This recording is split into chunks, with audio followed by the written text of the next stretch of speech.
Barchaga salom. Demak do'stlar, ushbu videoyimizda yana bir sayt, ya'niki startup alfa.2c yozilgan sayt haqida gaplashib o'tamiz. Ushbu sayt hozir juda ham ko'pchilikda aylanmoqda, kanallarda ham, boshqa bir reklamalarda ham, xullas juda ham ko'p uchramoqda.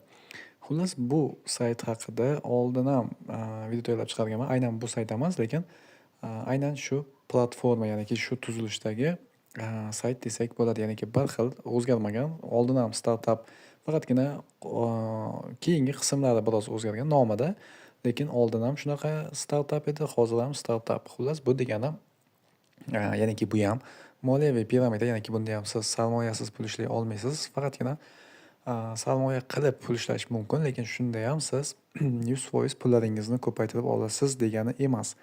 Xo'p, birinchi navbatda bu saytdan ro'yxatdan o'tib, ichkariga kirib, ya'niki qancha depozit qilinadi, qancha pul ishlash mumkin yoki nimaga ishlab bo'lmaydi, qanaqa muammolari bo'ladi, ya'niki pulni to'lab beradimi, to'lab bermaydimi yoki to'xtatib qo'yiladimi, hozir hammasi haqida gaplashib o'tamiz. Demak, ro'yxatdan o'tib olish uchun registratsiya deganni bosamiz. Xullas, men reklama qilayotganim yo'q do'stlar, sizlarga faqatgina ma'lumot sifatida, ya'niki oldindan ishlab kelayotgan bu platforma hammaga ham pulni to'lab bermaydi.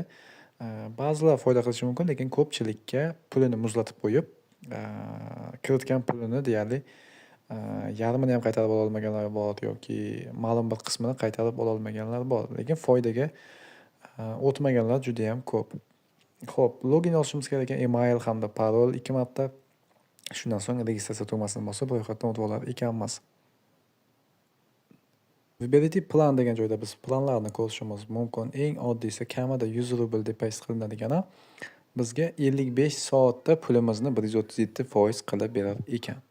Ya'niki deyarli 2 kundan biroz ko'proq vaqt. Shunda siz 100 rubl depozit qilsangiz 137 rubl bo'lib qaytar ekan.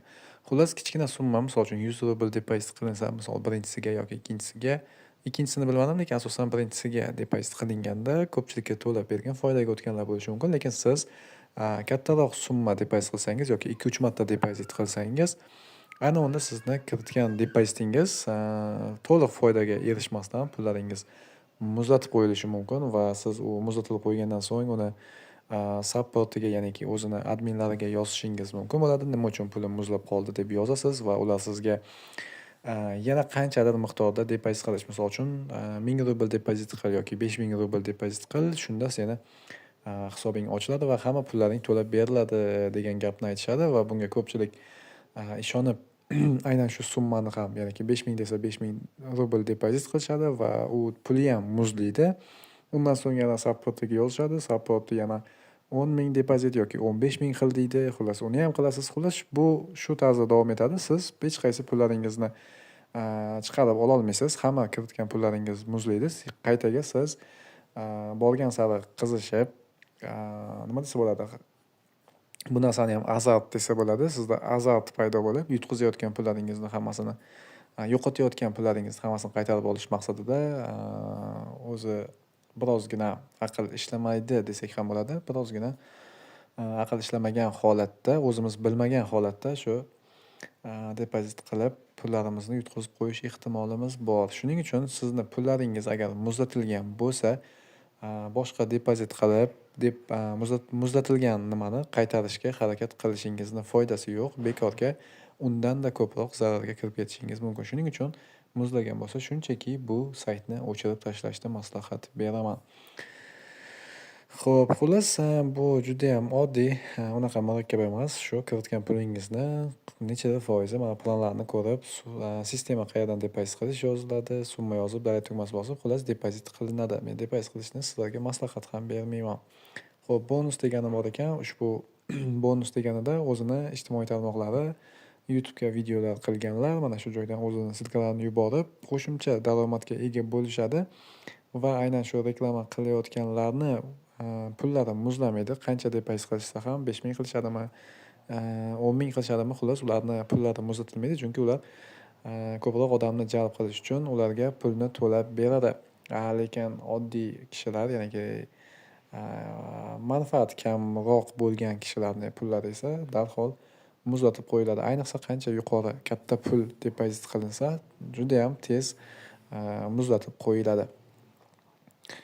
Bu saytimiz qachon ishga tushganini ochig'i bilmadim. Qachon ishga tushganini ahamiyati yo'q. Chunki pulni muzlatib qo'yish hisobiga unaqangi tez zararga o'tib, sayt yopilib ketmaydi.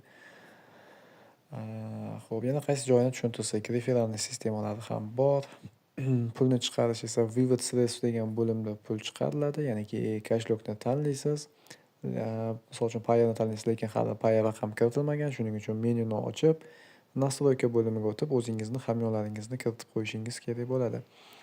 Shundan so'ng pulinglarni chiqarib olsanglar bo'ladi, agar bu saytda ishlayotgan bo'lsanglar. Lekin bu saytda ishlashni ko'pchilikka maslahat bermayman. Ishlasanglar ham unaqa katta summa depoziit qilmanglar. Kichkina summa bilan ishlab ko'rsanglar bo'ldi va albatta esinglardan chiqmasin, agar muzlasa shu zahoti bu saytni o'chirib tashlasanglar o'zinglarga foyda bo'ladi.